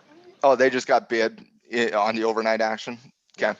All right. And so I okay, now that I understand that, that makes more sense. When you're looking at this intraday, you're looking at that 2.6 handle. Not 2.6, you're looking at the 2.58 handle. And you're saying, okay, as long as you stay above 2.58, you're fine. You're Mhm. fine. Let that build its support level. It's acting, the 50-day moving average is acting as a little bit of a support channel short term, but you're really looking at a horizontal at 2.6 and 2.58 saying, okay, let's see if we can navigate that. Let's see if we can hold that. And then let's talk about where confirmation needs to be. And that's probably 2.7, but as of right now, I don't think we know. It's in that zone where it's the Cody special, and the Cody special is breakout, snapback retracement to retest the breakout channel. And that's what it's doing right now. You don't buy that dip. You wait for confirmation here, but you got to wait for where that support level is going to be. Right now, it's between 2.58 and 2.6. Let's see how it navigates that. Above 2.7 could be a trigger here. I see it, Mark. It's an interesting reversal characteristics. I can't say no, but the sell-off 2.8 to 2.6. Let's see how it navigates that 2.6. Mark, why so underperforming relative to the FXI Chinese market? That'd be one of my concerns. I mean, I don't know. I read the company's bio, never traded it, never looked at it until you bring it up here. You know, it's got an interesting story about trucking. Obviously, I would assume that would be dependent on a reopening theme in China or good economic data could get this one a little bit of juice. And it's just not until recently some of these reversal characteristics. So I just have some red flags here for me. Do you know if it's correlated Not to a the gapper FX? though. Yeah. Dude, it's the answer to everything. I'm a no. Evil short It's a sellers micro have been cap driving Chinese it down. company. It's not correlated to FXI. I like the other one better. I think the technicals of the other one were better. So This is more of a reversal. That's more of a volatile bullish retracement. So your eyes are always going to go to a retracement far more than reversals, but reversals can be really powerful. Greg? Yeah, Interest? like the only thing that I like about this, and believe me, I don't like anything about it, to be honest with you, but complete downtrend here. I do like the rounding bottom. That's one thing that I do typically look for. I do like the rounding bottom for the reversal play. I'm just not sold on it yet. Like I said, you know, Matt kind of went over it, but I wouldn't touch this thing with a 10-foot pole until I got above 3 anyway myself. And even then, it's just, like I said, I don't know anything about this company. It would be quickly a strict. What about an 8-foot pole? No, not even that. Not even that. Not even with a 5-foot hockey stick. So yeah, just, you know, earnings coming up. This is not my cup of tea. It never has been. But if you want to play in the space, just be aware that, you know, like Matt said in the last one, you know what your risk is, know what your reward is. Be okay if it goes your way. For me, I could actually see this as a bearish retracement with today's candle like it is. I'd be watching the 250 level or 247, 248 there. If it gets back down below that, I'd be shorting it down to 2 myself. But that's just kind of how I see it. Again, not really my cup of tea. If it would have paid a Chinese yuan dividend, you would have had Greg. Oh, all right, Mark, you got a mixed audience on that one, at least. But listen, Chico's.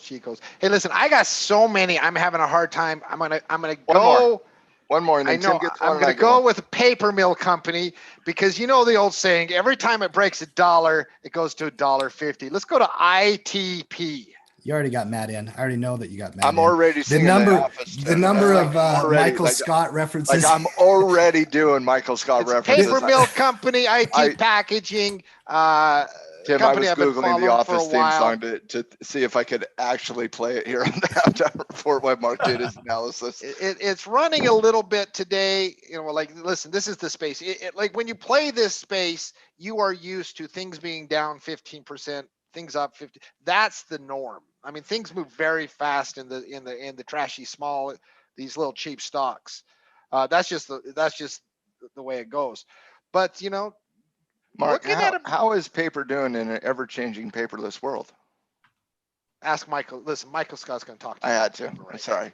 You know, we're always. You should have gave me the Michael Scott answer in the business class. He gave it. He threw a mouse bar at somebody. But you know, listen. I see like the trigger above $1 here, but you got nasty wicks, bro. Oh, listen. You live in this world. I get it. I get it. But I mean, at least with Best and the other one was there were some clean technicals here. This is back into the, oh my goodness, the insiders are just closing stuff or opening stuff. They're manipulating some of the asset. There's a lot I hate about this one actually, and let's just leave it at that. It's a stay away from me. Yeah, I got no use for these. I've always taught my students to stay away from penny stocks, and and this is the reason why. Well, manipulation through the roof, as far as I'm concerned. Listen, yeah, just no interest here. Yeah, I've been in too many conversations with micro type stock people that they do things to artificially manipulate the price of the stock, and it's just there's a reason why these are stayaways. I'm a pass. Yep, I pass. They had a bad decade, man. They had a real rough decade. Maybe they just have a bad company. I don't know. for the Michael Scott references alone, I think it's worth the lulls, but I still wouldn't trade it because The balls. yeah. And I continue to like AHT from a couple weeks ago. I think AHT that we brought up a couple weeks ago still got some juice there. AHT. All right. brought that up. All right, Matt, you want to Tim, go? you want to go first? You want me I'll to? I go. don't care. Now, All I right, don't you know go. if this one's disqualified though. So I've got. Is it I under need to $5? Is it under $5? It moved above 5 today. I had It's it ready. disqualified. Give me you. Now It's the only one I got. You. Yes, No, uranium you. company. You. You. No, you. No, you. You, young man. I Probably see what you were disqualified. doing. It's probably disqualified for trash that makes cash. It's the one I wanted to bring in though, because uranium play, they've got mines in Texas, Utah, Wyoming, throughout actually the Midwest as well. Mark, uranium stock in 2021 heading into a metals market that's juicing up. And I love the consolidation there, broke out at 4.5. Here we are. It's already running, so we might have missed it here, but UEC is another one that hasn't broke out yet in the Okay. uranium space. Breaking out of a little short-term resistance. I like uranium. I like stonks in general, but Uranium couple different CCJ. yeah, that would be the better one to play. But it definitely doesn't qualify for trash. No, but it is set up for a nice. Now, but it was CCJ trash until it got on DSM, buddy. is the biggest uranium miner in the world. So, And it's a DSM candidate threatening a breakout on a weekly chart, mind you. That's looking good too. Just referencing that. Yeah, T, I think you ran on that break, and you coupled that with the last 2 days, and that's just a tough. I mean, momentum style, that's about it. But there's a lot of things you can momentum trade. So I'm out on that one. I have one. I have one. All right. Okay. I found $128 million company, market cap company. So this is definitely in that range, right? I'm already buying shares. That nobody Excited. talks about. I'm not even giving you the name of it. I'm not giving anybody the name, so Mark can't say anything. I'm just going to talk about the greatness of the company. No, I wanted to find something in the underbelly that fit our rules, less than $5, type penny stock play. And I wanted to attach it to something that's moving in the broader market, and that is silver. Silver, we already broke down that silver chart, and there's a lot of different ways to trade silver, whether you're trading it in futures, whether you're doing it in the ETF, SLV, or individual companies. And this is one of those individual companies. ASM is the symbol. See, that's how far I got down in my scanning today, was in the A's for cash that makes, or trash that makes cash. No, I kid. I look at this, and obviously, and it goes without saying, you see the size of that candle, and that's that volatility event that happened last week in the silver market. That's how crazy it can be. And so it goes without saying, the type of market you're playing in when you go to the underbelly. What you're like. When I was in Thailand, Tim, you knew certain streets. You knew where you were at, and some were dirtier than others. This is one of those dirty streets in Thailand. You know where you're playing here. So it goes without saying. Disclaimer. But if you're looking at silver and you're looking at silver stocks, keep an eye on this silver company against a micro cap company. It fits the underbelly, but you got to like that 150 trigger here. It tested above that level earlier today. Could not hold its head above that water. What that means is no aggressive trade. Wait for something above the high of today. Maybe you're mapping out something aggressive above the high. I could see that, but nothing aggressive above that 150 unless it does achieve that high. You also have a gap from yesterday, slightly south of 160 that you could potentially play here. Very cheap micro cap company stock, silver company.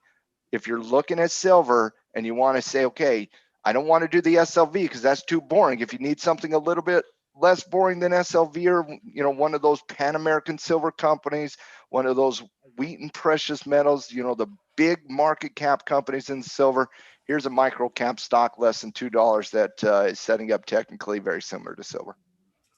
Marky? I like it. I like the space. Listen, when one of these trades, listen, there is zero chance I don't take this trade. You know why? Because if it goes to 250 and Matt suggested it, I want to be there. You'll have pay me FOMO? out. You'll pay me out something on my Tampa Bay. I would rather lose the entire 100 shares to zero than not make the trade if Matt suggested it. All right. But get some McRib money. But I like the space too. Now, I think like it's the space. fair. I think it's fair trade. I wouldn't recommend putting a stop loss at 0. Oh, Like I wouldn't recommend that. So No. if we're gonna go on match recommendations, let's get a stop loss underneath the pivot point at 130. Yeah. I think And that's the thing. 130 is fair. You unlike on silver here, guys, you can certainly get a stop loss underneath that 20-day moving average underneath the pivot, and you can't do that on SLV right now. Well, and you don't have crazy wicks or too much chart manipulation. No, you just got a overlapping crazy candles. day last week. Yeah, that's right. So and we have context to that one. There is context, but it's still got to spook you a little bit. This is a stock that literally doubled in value and then got killed in one day. Oh, it's still trash. Let's not forget that. And even though we're coming out of the volatility event and that volatility is subsiding a little bit, we're still in the story arc, though. Mhm. Right? So it does give you a little hesitation to play in that area. But if you are, this is an area of the market that will be benefit. If that silver trade works, it's hard to see ASM not working. Yeah. It's all this stuff to me is absolute trash, but this one has been the best of the bunch as far as I'm concerned, just because it has. what a shock. Greg likes silver. Just because it's tied to the precious metals. That's Wait a the only second. reason. The Canadian there is likes one silver. thing that I would say. Hey, Greg, do you like beer too? I do like beer. Okay, I just wanted to clarify. I just wanted to make sure. I am Canadian, so beer and maple syrup are two of the staples. Maple right? syrup was my next question. So the only thing that makes this a little bit better for this trade, and obviously earnings is coming up soon, is if these three moving averages were all tied together, kind of like they were back in December here. If those were all on laying on top of one another to give this a little bit of an energy boost, the breakout there, that would make this even more attractive than it is. It's still not attractive in any way, shape, or form because it's not my bag. But this one has honestly been the cream of the crop as far as I'm concerned. If I've got to be forced to take one, this would probably be the Considering we're talking from the old money, I would take that as a win. All I heard was that Canadians hate women's clothing stores. All I heard. All I heard. We all hear what we want to hear because all I heard was that I won trash that makes cash. Listen, Chico's Foss, love it. Yeah. Greg gave Can't me wait the win. to run my mouth on that later this year. Yeah, fair enough. All right, guys, we're going to start wrapping the show. We got a podcast to do here today as well. Got a bunch of other things. By the way, if you're out there watching for the very first time, appreciate you coming out. We do this show each and every day that the markets are live. Have the coaches from Tackle Trading come in here, break things down one step at a time. Let's start wrapping it. Greg, you came, you're a guest today. You've been screen sharing, doing a great job. What are your thoughts, just in market in general, final thoughts for the team? Yeah, we talked about this right at the start of the show there. Markets are up until they're not. Don't fight against the stream, I guess. Just go with it, but be cautious. I think Cody had a really good point when we started today. He's kind of got that little spider sense going on there that things may be a little bit extended, but you can't argue with it either. And I think that's really the thing is go forth and be cautious is really the message that I would give today. I kind of always like to be that way. I am a little bit more conservative, as you guys have, so aptly pointed out at every turn. I think that's a good way to do business. And the reality is you don't have to be a millionaire overnight. You can just be a millionaire over time. And the way to do that is to be cautious. And that's kind of how I look at it. Gino, final thoughts from you. Yes, I love everything about this program, guys. That was great. I love these trash plays. Don't go risky on them. If you do buy them, you can buy a few shares for a few bucks. You know what I mean?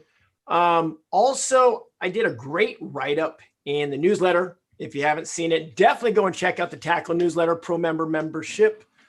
And it is about sector being overweight and underweight. Right now, technology, healthcare, and communications are very overweight. So be careful with those two. Mm-hmm. And that's about it. Marquis. I mean, it is all I can do to be responsible right now. It's been a great stretch since the election.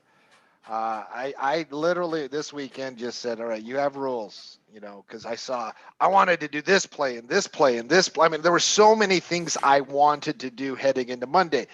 And, I just, but then I do my rule check. I go through my system and I'm like, all right, make money. As Greg said, you don't have to become a millionaire overnight. If trading works, guess what? You'll get to where you want to go. You just don't want to do anything between now and then that derails that process. So it's hard being responsible in this market. I get it. You have to, though. Trading is going to be here next month, 2 months from now, 10 years from now. Just don't be over leveraged in this market. Things can turn quickly. Matt, final thoughts from you, sir. Fun thoughts. I'm getting ready to get into the podcast with Pete, and I'm looking forward to that conversation. So definitely check out the Trading Justice podcast later on tonight for that interview and all things we do in the podcast. Looking forward to have some great conversations with you boys over there as well. And if you've been on the fence whether or not you want to become a pro member, it's time. It's time. You should have been one last week because our option report was a bloody home run last week. It was a massive home run. It was a amazing home run. And you know what, Greg, you did okay in the stock report too. But no, I kid. The stock report was amazing as well. But those stock and options report from last week were killers. They were absolutely amazing. And if you were part of our community and you ingrained yourself in our community, I'm certain you took advantage of that from us over the weekend. I don't expect that type of. I don't think you can have that type of expectation here this week. But honestly, that is the difference. And the reason I bring it up is that is the difference between a retracement and a breakout. When you're talking about a retracement in the market, you have lesser probability, but if it hits, you have a much bigger home run chance in that environment. On a breakout, you don't have that type of price appreciation because you're talking about a market at the high versus a market at the low, but you have a higher probability scale. And so guys, if like pro members, love you guys keep doing what you're doing, but if you are not a pro member, guys, those scouting reports are what sets the tone for the week for us at Tackle Trading. It's our watch list that we work off of. It's all the coaches coming together to have a meeting of the minds to navigate the entire market together to make sure that our community has the best technical setups that they can work off of each and every week. And yes, Greg, I do agree with your conservative belief system in the financial markets, because I believe that's how you get to keep it and not just get it. And so be with us long term, be a part of this community long term, being a part of something to, like Mark, you were talking about, being able to navigate this ever changing and volatile and sometimes difficult and sometimes easy, but being able to navigate it with a community of like-minded individuals. I mean, and I don't say this easily, but it is life-changing when you can surround yourself with people from different walks of life who see things differently, who have different perspectives, but people that you trust, you love, and you respect where they're coming from. That is life-changing. And I know that Tackle has been life-changing for me, and I know it's been life-changing for a lot of people. So if you are looking at this in 2021 saying, I want to take advantage, I'm part of that next generation, I'm part of that retail movement, whatever your motivation is, do it long term and do it consistently so that, we have fun with cash that makes trash. We have fun with that. But you know what we talk about in our scanner report? We talk about Microsoft and Apple and Applied Materials, and we navigate the entire marketplace together. Be a part of that, guys. I know it's going to work out for you. And in that vein, guys, I did drop a pro member link in the chat there for you. You can scroll up and find it. It's also in the description of all of our YouTube videos. I did also drop the podcast website link. Nilesh was asking where he could listen. You can download on any podcast app. Should be out later this afternoon, Nilesh, usually around 7 o'clock Eastern, somewhere around that ballpark. Yeah.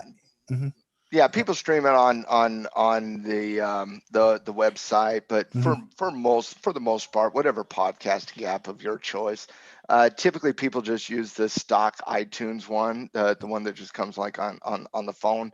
There's a lot of great free podcasting apps, guys. A lot of great free podcasting apps. I personally use a podcasting app called Podcruncher. You can let you organize all your podcasts.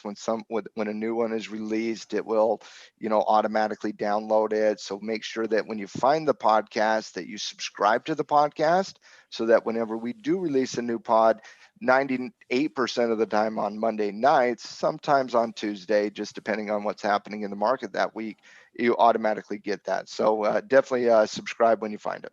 Yep. All right, guys, we're out for today. We'll see everybody tomorrow.